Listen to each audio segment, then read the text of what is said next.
Hi friends, అందరికీ నమస్కారం. మీరు చూస్తున్నారు గని ఇంటర్నెట్. ఇంద్రం మిల్లులకంటూ L1, L2, L3 కేటగిరీల ఆన్‌లైన్ స్టేటస్ ఎలా చెక్ చేసుకోవాలి అనేసి ఈరోజు ఈ వీడియోలో చూసుకుందాం. అసలు L1 అంటే ఏంటి? L2 అంటే ఏంటి? L3 అంటే ఏంటి? వీళ్ళకి ముందుగాల L1 అంటే స్థలం లేని వారికే L1 కేటగిరీలోకి వస్తది. అది లిస్ట్ అనేది ఎలా చెక్ చేసుకోవాలి? మీకు స్టేటస్ అనేది ఏ విధంగా వచ్చింది? స్టేటస్ గనక మీకు no data found, survey not complete అనే దాని గురించి పడితే ఏం చేయాలి అనే దాని గురించి ఈరోజు ఈ వీడియోలో చూసుకుందామండి. ఎవరైనా మన ఛానల్‌ని ఫస్ట్ టైం చూస్తున్నట్టయితే సబ్స్క్రైబ్ అనేది చేసుకోండి. పక్కనున్న బెల్ ఐకాన్ క్లిక్ చేయండి. మనం ఇంద్రం మిల్లుల గురించి, రేషన్ కార్డుల గురించి, గవర్నమెంట్‌కి సంబంధించిన ఎటువంటి పథకాలైనా గానీ మనం వీడియో చేస్తాం కాబట్టి మీకు ఏదో ఒక వీడియో ఉపయోగపడుతది. అలాగే ఈ వీడియోకంటూ ఒక లైక్ చేయండి. లైక్ చేయడం ద్వారా తెలియని వారికి తెలియపరిచినట్టు అవుతుంది కాబట్టి లైక్ అనేది వెరీ ఇంపార్టెంట్.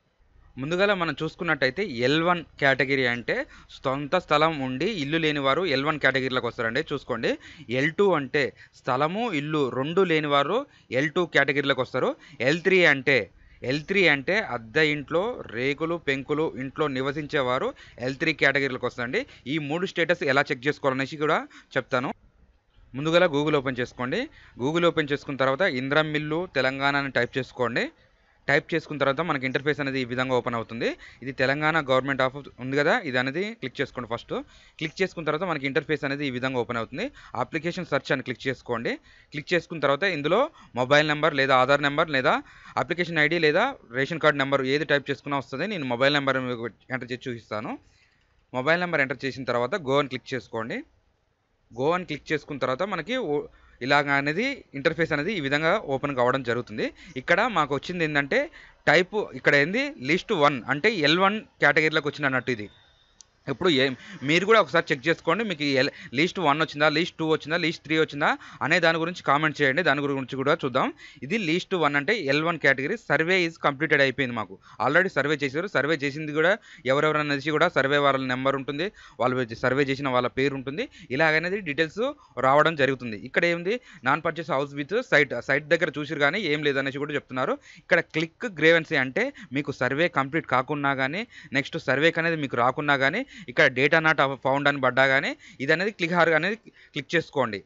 క్లిక్ చేసుకున్న తర్వాత ఇక్కడ మీ మొబైల్ నెంబర్ ఎంటర్ చేసుకోండి. మొబైల్ నెంబర్ ఎంటర్ చేసుకున్న తర్వాత ఇక్కడ ఓటీపీ రావడం జరుగుతుంది.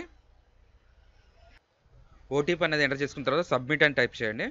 సబ్మిట్ క్లిక్ చేసిన తర్వాత ఈ విధంగా అనేది ఓపెన్ కావడం జరుగుతుంది. ఇక్కడ ప్రజాపాలనలో అప్లికేషన్ చేశారా లేదనేసి కూడా ఇక్కడ చేసుకొని తర్వాత ఆధార్ నెంబరు, నెక్స్ట్ మీ డిస్టిక్, మండలం అనేది సెలెక్ట్ చేసుకున్న తర్వాత ఇక్కడ నేమ్ సెలెక్ట్ చేసుకున్న తర్వాత ఇట్లానే కిందికి వస్తే ఇక్కడ గ్రీవెన్స్ ఉంది కదా, ఇది survey not visiting, survey not satisfy, ఇందులో అప్లికేషన్ ఉంటుంది. మీకు అనేది దేనికి సంబంధించింది అనేది కూడా టైప్ చేసుకొని కంప్లీట్ అనేది రిజిస్ట్రేషన్ చేసుకోవచ్చు అండి. ఇప్పుడు ఎలక్షన్ కోడ్ కాబట్టి మీకు సర్వే అనేది కాదు. ఇప్పుడు మళ్ళీ ఎలక్షన్స్ అయిపోయిన తర్వాతనే సర్వే అవుతుంది. ఇప్పుడు గవర్నమెంట్ సంబంధించిన రేషన్ కార్డులు కానీ ఏది మాత్రం కావు.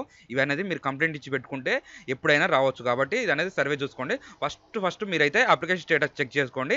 మీకు లిస్ట్లో L1, L3 అనేది ఏ కేటగిరీలో ఉన్నదనేసి కూడా నాకు అనేది కామెంట్ చేయండి. Thanks for the watching.